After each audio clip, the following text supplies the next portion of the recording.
Hi, good afternoon, everybody, and welcome to Mr. Dutt's history class.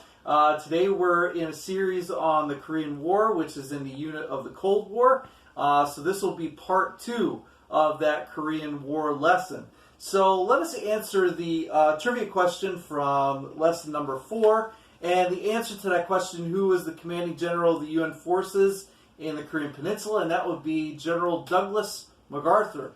An American war hero from World War II who defended the Philippines and lost to the Japanese, but then said, I will return, and he came back later and defeated the Japanese in the Philippines and took that over. He's also a Medal Award winner for his fight in World War II and would then become the natural choice for President Harry Truman to take over the command of the troops, the UN troops in Korea.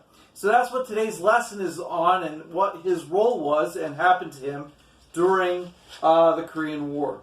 So let's take a look. We are talking about the Korean War, and then of course, like I said, this is part 2 of our series of 3 parts on the Korean War. And today we're talking from 1951 to 1952 and what happened during that time period. Alright, so General Douglas MacArthur is appointed the Commander-in-Chief of the UN forces in the Korean Peninsula, and also by the Joint Chiefs of Staff. So he was a unanimous choice for this to take place. And since he was a hero during World War II, he was the head choice of everybody in America to take over this command for the UN. Alright, so he takes over.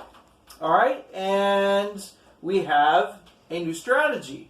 So the first strategy basically in part 1 was to protect the South Koreans from an invasion in the north, and they were successful to actually have them push back beyond the 38th parallel, and I have a picture of that here.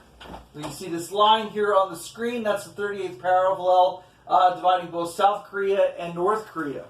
So when Douglas MacArthur takes over, he has a changed strategy where he wanted to defeat the North Koreans and push them all the way back to the border with China. So let's see how successful he was with that strategy. All right. So early on, he had a lot of victories. He was able to push the North Koreans all the way back to the border with China, as here as I'm pointing out on the screen. So he had a lot of success in the way he used this. Now, at one point, he said to his generals that were fighting on the line, if China gets into the fight, he would welcome that. There was talk about some of his military experts about using the nuclear bomb against China so that they would not only have victory against North Korea, but China too, who was communist. However, when they did push the North Koreans back, excuse me, the Chinese were a little worried about that America would push them all the way back into China, and that China didn't want to see the Americans on their border. So what happened was the Chinese decided that we're going to send some troops to defend and help North Korea, about 70,000 of them, as the Americans got close.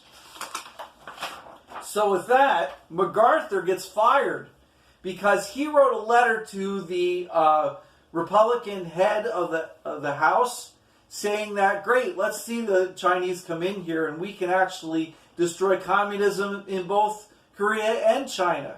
Well, President Truman got rumor of that letter, and on April 11th, 1952, he fires him. He takes him off the battlefield and appoints somebody else to take his place. All right? So basically, there were great victories in the Korean conflict with MacArthur in charge. However, he gets himself in trouble and gets fired for insubordination because Truman doesn't want that to be a part of what the UN troops are doing in Korea at that time. So let's look at this. So going with that, today's trivia question. Who did Truman choose to replace MacArthur at the head of the UN troops in the Korean Peninsula? Well, that's going to be our next lead-in to part 3, which is the end of the Korean conflict or the Korean War. and we'll find out how today we still have that 38th parallel that divides both North Korea and South Korea, and how the war was never ended and it still goes on today. If you'd like to answer this trivia question, please put it in the response section below this video, or email me or message me if you believe you know the answer. So tomorrow we're going to talk about lesson number 6, which is the end of the Korean conflict.